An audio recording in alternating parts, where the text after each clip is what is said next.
ETF index mutual funds నేర్చుకుని stock మార్కెట్లో రాణించాలనుకుంటున్నారా? వెంటనే ఈ నెంబర్కి కాల్ చేయండి. నమస్తే రమ్మగారు. నమస్తే జయ. చందమామ కథ ఏదైనా చెప్పుకుందామండి. పూర్వం ఒక పల్లెటూరులో ఓ రైతు ఒక ఆయన ఉండేవాడు. ఆయనకి నాగరాజు అని ఒక కొడుకు ఉన్నాడు. అల్లరి చిల్లరి వాడు. చిటుకు చిటుకు చిటుకు దొంగతనాలు చేసేవాడు. వాళ్ళ నాన్న పరువు ఎప్పుడు పోయేది.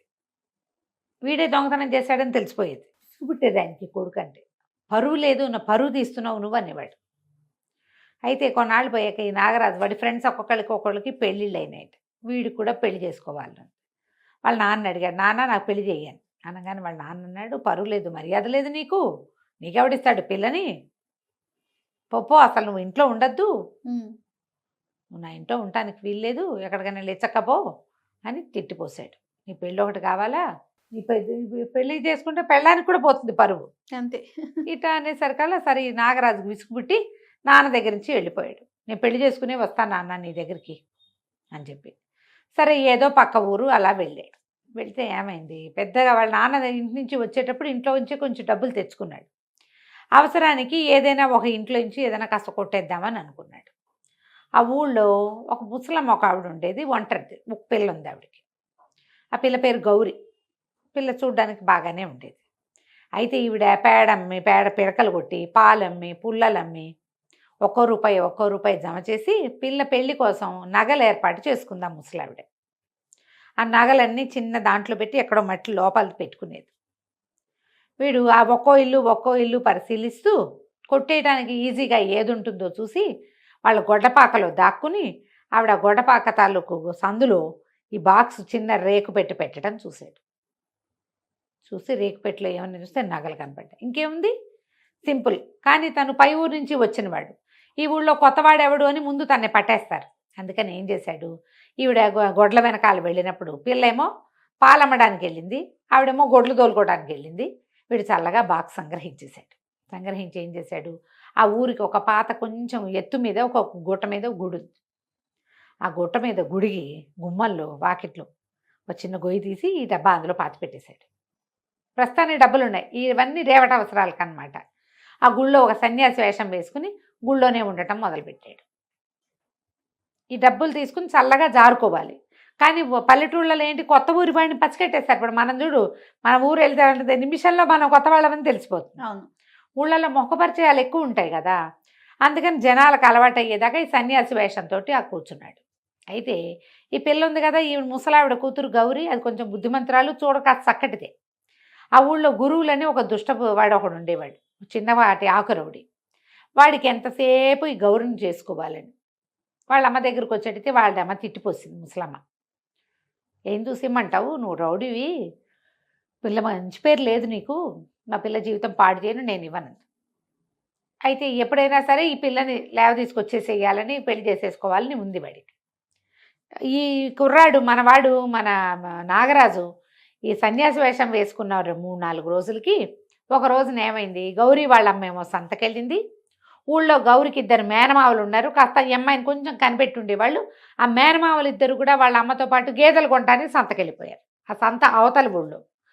దీనికి ఆసరా ఎవరు లేరు, ఈ పిల్ల ఒక్కతే ఉంది. ఇది మజ్జిగ అమ్మటానికి పెరుగు అమ్మేందుకు పట్టుకుపోయింది. పాలు పెరుగు అమ్ముతుంది, బుట్టలో పెట్టి ఆ గురువులకి దొరికేసింది.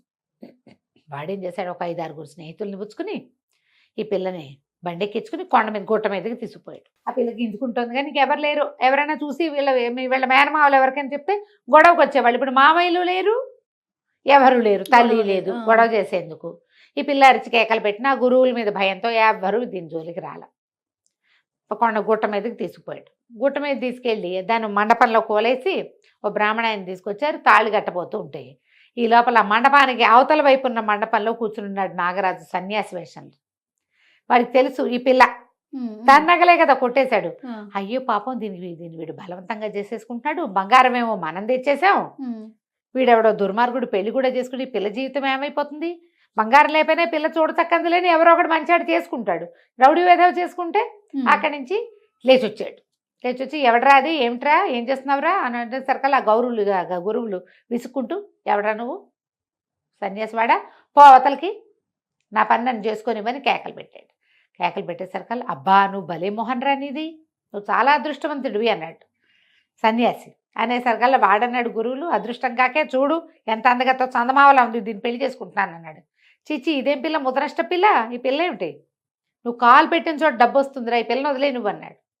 కాలు అంటే ఎక్కడ పెట్టమంటావు కాలు అన్నాడు. గుమ్మంలో అడుగుపెట్టు, నువ్వు వెళ్ళు గుమ్మంలో, కానీ ఇగో నీ కాలు కింద డబ్బులుండి బంగారం ఉంది తీసుకోమన్నాడు. వాడే పాతి పెట్టాడు కదా పోయి తీసి, ఆ కింద తవ్వేసరికల్లా నగలు పెట్టి బయటపడింది. గురువులు సంకలు గుద్దేసుకున్నాడు. అయ్య బాబోయ్, నా జీవితంలో ఇంత బంగారం ఓసారి చూడలేదు స్వామీజీ, నువ్వు భలేవాడివి అని చెప్పి ఆ బంగారం పెట్టె తీసి, ఆ చిన్న బాక్స్ ఉందిగా అది తన మాల సంచిలో పెట్టించాడు. పెట్టించి పదండ్రా పెళ్లి చేసుకుందా అన్నాడు. ఆనంగానే ఈ సన్యాసి అన్నాడు, చిచ్చి దౌర్భాగ్య పిల్ల, ఈ పిల్లని చేసుకుంటే ఏమీ లాభం లేదు, నువ్వు జైల్లో పడతావు దీన్ని చేసుకున్నావంటే, ఆ పిల్లని వదిలేసి నీ బంగారం దొరికి ఈ పిల్ల ఎందుకు నీకు, పోపో అనేసరికలు వీడేం చేశాడు, బంగారం దొరికింది, అదృష్ట జాతకుండా అని చెప్తున్నాడు, అది నిజమైంది. ఈ పిల్ల ముదనష్ట పిల్ల, ఇది దౌర్భాగ్య పిల్ల, నష్టజాతకురాలు అని చెప్తుంటే అది కూడా నిజమే అవుతుంది. రేపొద్దున ఇప్పటిదాకా ఏనాడు జైల్లో పడలేదు, దీన్ని కానీ చేసుకుంటే ఆ జైలు ఇది వస్తుందేమోనని దాన్ని వదిలిపెట్టేసి, ఆ గౌరీ పిల్లని అక్కడే వదిలిపెట్టేసి వెళ్ళిపోయాడు. జనాలతో దిగేశారు. ఈ పిల్ల కూడా ఏం చేసింది, తన దాని తట్టాబుట్ట ఎక్కడ పోయినాయో, అమ్మాయి ఆ బతుకు జీవుడు అని గుళ్ళో ఓ దండం పెట్టి, ఆ సన్యాసికి ఓ దండం పెట్టి, బాబు రక్షించావు తాత నువ్వు ఎవడివో అని గబగబా దిగి ఇంటికి వెళ్ళిపోయింది. సరే ఇంటికి వెళ్ళేసరికల్లా మధ్యాహ్నానికి వాళ్ళ అమ్మ వచ్చింది. అంత ఇట్లా లాక్కుపోయాడని, ఇట్లా జరిగిందని ఏదో చెప్పింది. సాయంత్రానికి ఆవిడ గేదెల దగ్గర పాలు తెస్తుంటే ఇక వీడొచ్చి నాగరాజు వచ్చి గౌరీ వాళ్ళ ఇంట్లో కనపడ్డాడు. కనపడేసరికి ఈ అమ్మాయి అట్లా చూస్తుంది, నేను ఎక్కడో చూశాను అనిపిస్తోంది. పొద్దున ఏంటంటే పెట్టుడు గడ్డంతో ఉన్నాడు, ఇప్పుడు గడ్డం లేదు. వీడు అన్నాడు, నువ్వు నిన్న ఈ గురువులు వాడికి దొరికిన బంగారం నీదేనని నీకు తెలిసిందా అన్నాడు. నాదేనా అంది. నీదే, మీ ఇంట్లో నుంచి నీ గొడ్ల సావిడిలో దాచిపెడితే అక్కడి నుంచి నేను తీసుకెళ్ళాను చెప్పేశారు. నేనే తీసుకెళ్ళాను, ఏదో బాగుపడదామని నేను అక్కడ పాతి పెట్టాను. ఆ మాట చెప్పేసరికి గురువులు నిన్ను వదిలేశాడు, నువ్వు పోయి గ్రామాధికారి దగ్గర చెప్పు, గురువులు నీ నగలు కొట్టేశాడని. వాడి దగ్గర ఉంది, సాక్ష్యం ఉంది, కంసాల సాక్ష్యం ఉంటాడు, ముసలమ్మకి తెలుసు, ఆ పెట్టె మీది మీరు పట్టేసుకోవచ్చు, నీ బంగారం నువ్వు తెచ్చుకో, నన్ను క్షమించు అన్నాడు. అనేసరికల్లా అమ్మాయి అటా కాసేపు పరకాయించి చూసి, నువ్వు దొంగతనాలు మానేస్తే నిన్నే పెళ్లి చేసుకుంటాను నేను అనేసరికల్లా వీడన్నాడు, అంత బాగా మానలేను, ఏదైనా బాగా మంచి పని దొరికితే మానతానన్నాడు. 10 గొడ్లు ఉన్నాయి, 1 అరెకరం పొలం ఉంది, నువ్వు ఎంత పని చేసుకుంటానంటే అంత పని చేసుకో, నువ్వు పని చేసుకుంటానంటే మా మామయ్య పొలం మనమే కౌలు తీసుకోవచ్చు అన్నది. అనగానే సంతోషించాడు, బాగుందని. అక్కడి నుంచి ముసలిమామ లోపలికి వచ్చింది. ఎవరే కుర్రాడంటే, అమ్మాయి అబ్బాయి ఏనమ్మా, గురువుల దగ్గర నుంచి నన్ను రక్షించాడంటే, ఏ ఊరు బాబు ఏమిటి నాయన అని కనుక్కుంది. పక్క ఊరేనని తెలిసింది, ఒకటే కులం, ఏవో చెప్పుకున్నారు, పెళ్ళి అన్నారు. 3వ రోజుకి పెళ్ళి అయిపోయింది. పెళ్ళి అయిపోగానే ముసలావిడ నా కూతురు నగలు కొట్టేశాడు గురువులు అని కేసు పెట్టింది. 3 రోజుల్లోనే ఈ గ్రామాధికారి గురువులను పట్టించాడు, వాళ్ళ ఇంట్లో పట్టుకున్నారు. ఫ్రెండ్స్ అందరూ వీడికి ఒక బాక్స్ దొరికింది. ఎక్కడ దొరికింది అంటే తెలీదు, కానీ దొరికింది. నగలు వీళ్ళవని ప్రూవ్ అయిపోయింది. కంసాలు ఉంటాడు కదా, ఊరు కంసాలు, అతనే కదా చేసింది. వీళ్ళ అమ్మాయి పైగా వెనకాల గౌరీ గౌరీ అని రాయిచ్చింది వాళ్ళ అమ్మాయి. చంద్రహారాలు చేయించారు, దాని మీద బెళ్ళ ఉంటుందా, బెళ్ళ మీద గౌరీ. ఇప్పుడు గురువులని ఎట్లా అంటారు, బంగారం దొరికేసింది.